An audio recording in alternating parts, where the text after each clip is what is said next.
இன்றைய வேத வசன சங்கீதம் 34:5. அவர்கள் அவரை நோக்கி பார்த்து பிரகாசமடைந்தார்கள், அவர்கள் முகங்கள் வெட்கப்படவில்லை. ஆமேன்.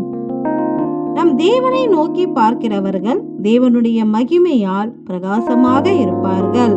அவர்களுக்குள் இருள், அதாவது பாவ மரண இருள் இருக்காது. எனவே அவர்கள் ஒருபோதும் வெட்கப்பட்டு போக மாட்டார்கள். நாம் இந்த உலகத்தை நோக்கி பார்க்கும்போது இந்த உலகம் நமக்கு கசப்புகள், வேதனைகள், பாவங்கள், வருத்தங்கள் எல்லாவற்றையும் தந்து நம்மை இருளில் தள்ளிவிடுகிறது. ஆனால் நாம் நம் தேவனை நோக்கி பார்க்கும்போது அவரின் முக பிரகாசத்தினால் நம்மை சூழ்ந்து இருக்கும் இருள் நீங்கி நாமும் பிரகாசமாவோம். எனவே நமக்குள்ளாக இருக்கும் பாவ மரண இருள் நீங்கி தேவ பிரசன்னம் நம்மை சூழ்ந்து கொண்டு நம்மை பிரகாசமாக்கி நாம் வெட்கப்படாமல் மரியாதையோடு வாழ வேண்டும் என்றால் நாம் நம் தேவனையே நோக்கி பார்க்க வேண்டும்.